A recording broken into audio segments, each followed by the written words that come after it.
Bismillahirrahmanirrahim. Assalamualaikum warahmatullahi wabarakatuh. Selamat pagi semuanya. Pada kesempatan kali ini saya akan mencoba merekam materi atau proses pengerjaan CPMK 1 untuk tugas merancang kapal 1. Jadi yang sudah diberikan kepada mahasiswa adalah owner requirement. Kemudian dari owner requirement diminta untuk mencari atau mendapatkan kapal pembanding yang paling dekat begitu.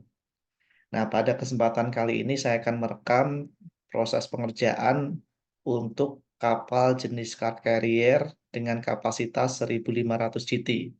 Tentu ini bisa secara proses bisa dijadikan sebagai acuan, tetapi untuk ukuran GT-nya silakan disesuaikan dengan owner requirement masing-masing. Jadi seperti yang sudah kita ketahui, sistematika tugas perancang kapal 1 ini dimulai dari proses atau pemberian owner requirement kepada masing-masing mahasiswa, di mana di dalam owner requirement tersebut terdapat jenis kapal, kemudian kapasitas angkut yang dalam bentuk BRT atau NRT, kemudian kecepatan kapal, dan juga jarak jelajah. Nah, jarak jelajah bisa dicari dengan menggunakan aplikasi baik dari Google Map maupun dari Nautical Mile atau Net Pass Distance.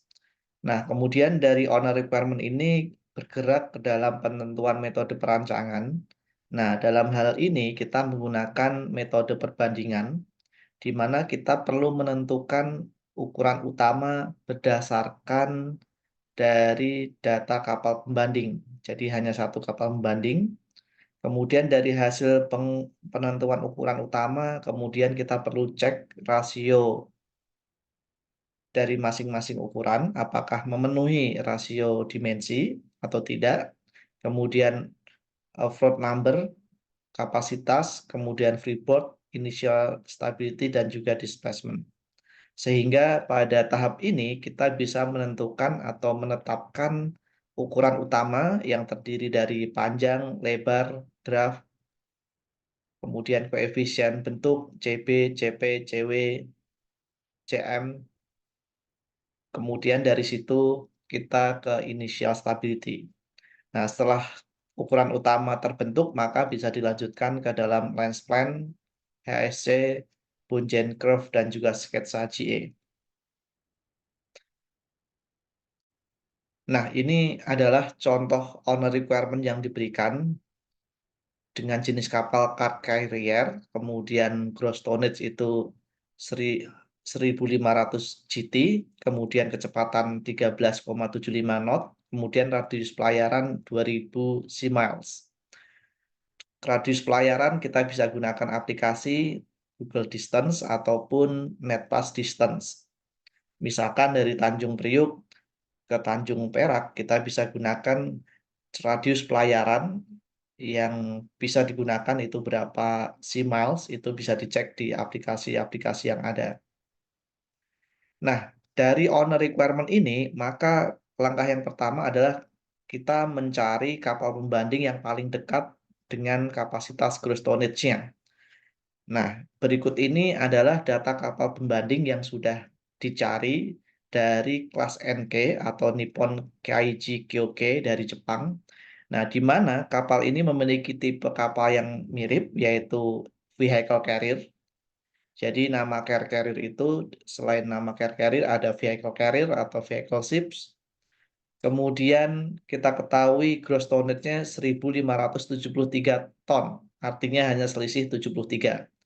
Nah, ini data kapal pembanding inilah yang akan kita gunakan untuk menghitung proses selanjutnya.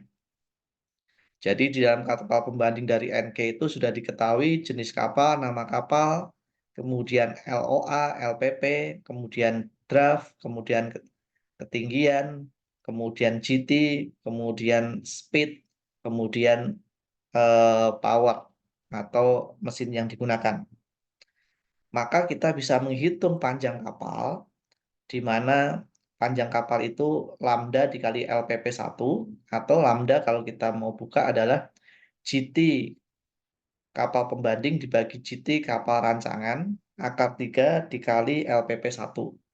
Maka kita bisa masukkan ke dalam persamaan tadi, GT kapal rancangan itu 1500 dibagi 1573 atau GT kapal pembanding dikali 75, karena tadi LPP di kapal tersebut 75, maka kapal kita atau kapal yang dicari memiliki LPP adalah 73,82 meter.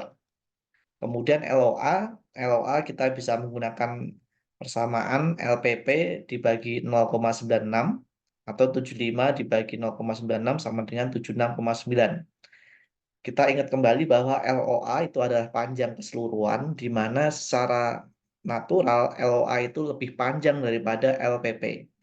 Maka kita bisa katakan LOA-nya lebih panjang daripada LPP. Kemudian yang kedua, kita bisa gunakan LWL. Persamaan LWL adalah sebagai berikut, sama dengan LPP ditambah 0,02 LPP, sama dengan LWL 73 ditambah 0,02 kali 73, sama dengan 75,3. Nah, jadi persamaan LOA dan LPP ini adalah persamaan empiris yang telah digunakan atau banyak digunakan di berbagai penelitian. Jadi itu berdasarkan data-data yang ada. Nah, dari sini kita akan mendapatkan 3 jenis panjang LPP, panjang LOA, dan juga LWL. Nah, kemudian kita masuk ke lebar. Lebar kapal kita bisa gunakan persamaan LPP2 dibagi LPP1 dikali B1. Nah, maka LPP2 itu adalah panjang kapal rancangan yang tadi kita sudah hitung, dibagi 75 atau LPP dari kapal pembanding dikali 14,2. 14,2 ini dari kapal pembanding, sama dengan 13,76, atau kita bulatkan 13,98. Kemudian tinggi kapal juga sama, kita bisa kalikan LPP2 dibagi LPP1 dikali H1, di mana LPP2 itu kapal rancangan, tadi sudah kita ketahui dibagi 75, kapal pembanding hanya adalah H kapal pembanding 5,76, sehingga kita mendapatkan ketinggi kapal adalah 5,67. Kemudian draft kapal juga sama, kita tinggal kalikan draft kapal pembanding ke dalam perbandingan LPP dibagi LPP1. Kita mendapatkan LPP draft adalah 4,74. Nah, kita dari tadi sudah mendapatkan ukuran utama L, B, dan T. Berikutnya adalah kita bisa menghitung estimasi koefisien bentuk kapal. Nah, estimasi koefisien bentuk kapal itu ada beberapa persamaan atau beberapa pendekatan. Jadi, pendekatan dari Snelloot, ada pendekatan dari Sirilla, ada pendekatan dari Kerlen, atau pendekatan dari yang lain. Masing-masing pendekatan itu memiliki persamaan yang berbeda-beda. Misalkan Kerlen itu adalah CB-nya adalah 1,179 kurangi 0,33 kali VS dibagi akar LPP.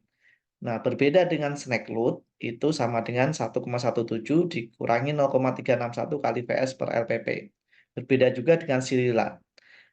Nah, yang ingin saya tekankan adalah perhitungan koefisien itu kita harus konsisten.